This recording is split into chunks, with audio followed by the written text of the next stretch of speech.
I am so glad you're here. Let's get started. You're going to need scissors, tape, a ruler, and our kit. Your kit comes with 3 cords. 2 cords are the same length, which are 6 feet and 8 inches long, and then you have your third cord, which is 2 feet. Grab one of your long cords and measure it out to be 18 inches long. You are not going to cut it, you're actually going to grab it at the 18-inch mark, and then we're going to place it onto our keychain. You're going to put the 18-inch mark over the top of your keychain and pull your cords through. Go ahead and pull those cords you just pushed through and pull them down. That bubble that is right underneath my finger is exactly what we're looking for, and you'll notice that one of the cords on the left side is shorter. That is the 18-inch cord that we measured.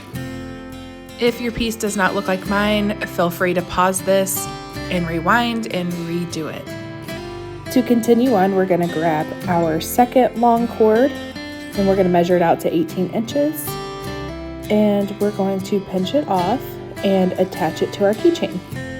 So the way that we are wanting this to look is that our outside cords are going to be the long cords and our center cords are going to be the 18-inch shorter cords. So to attach it, you're going to put that loop over the top of your keychain and pull those 2 cords, the leg of the cords, down through that loop and then pull. And that bubble at the base of your keychain should match your first one. These are called lark's head knots. Before we move on with our next series of knots, we want to make sure that our cords are correctly placed, meaning our center cords here are our 18-inch cords and the outer cords are the long ones. If that is how your piece looks, then you are ready to move on to the next step. At this time, we are ready to now park our keychain in place and start our series of square knots. So take your left cord and we are going to make a number 4 across the center cords. Just like this, it is going across. Now we're going to pick up this right cord and put it on top. It was laying flat on the table, but now we're putting it on top. With our left hand, we're going to pick up those center cords, and with our right finger, we're going to slide that right cord behind, and now we're going to pull it out on the left. You can use your right hand to secure things down.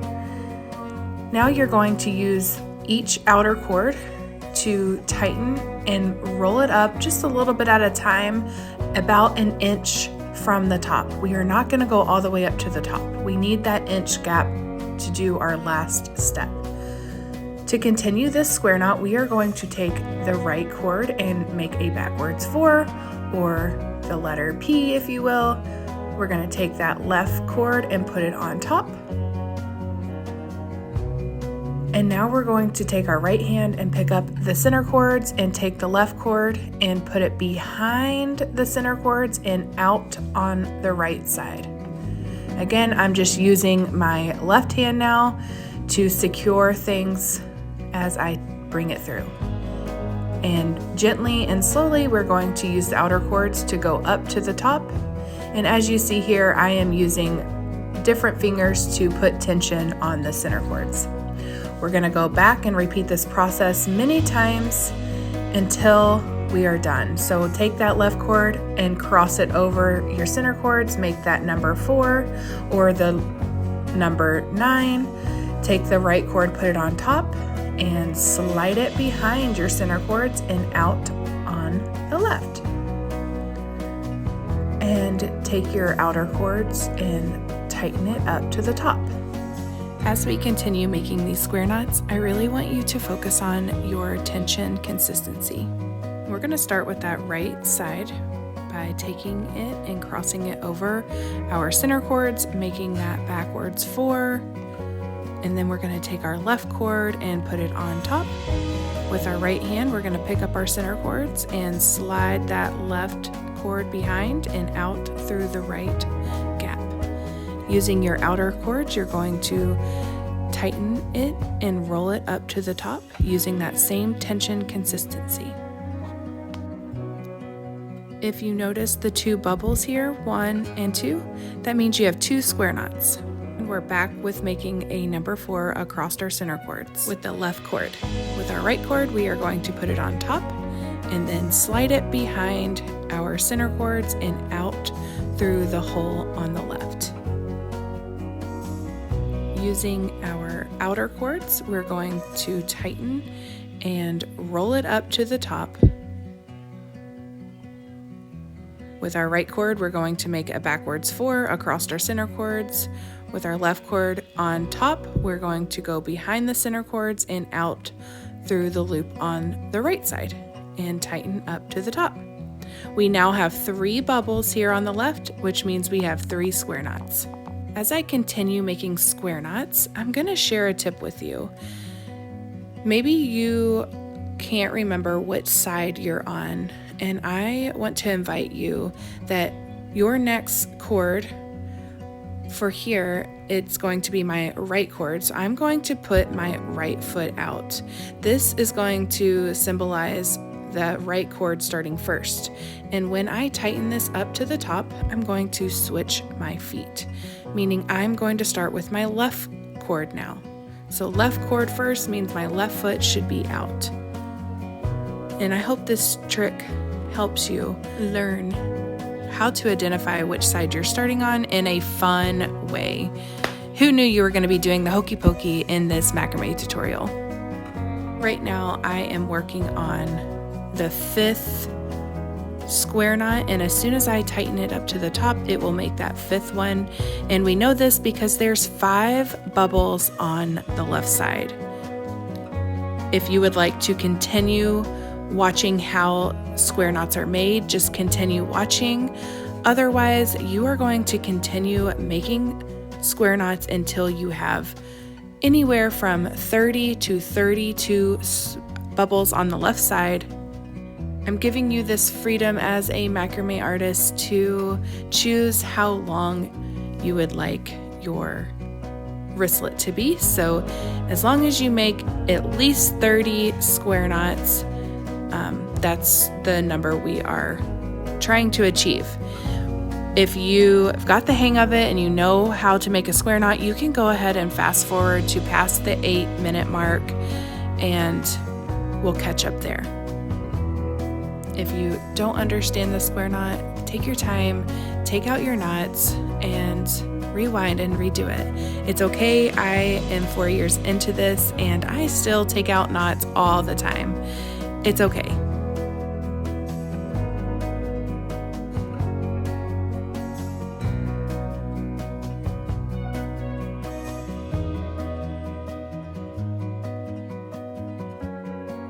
Once you find your rhythm with making square knots, you'll soon realize that you have this long strand of square knots. So we're just going to count the bubbles on the left side to make sure we have at least 30 square knots. And here I have 30 and I want to make one more to make it 31. So I'm just going to make one more full knot.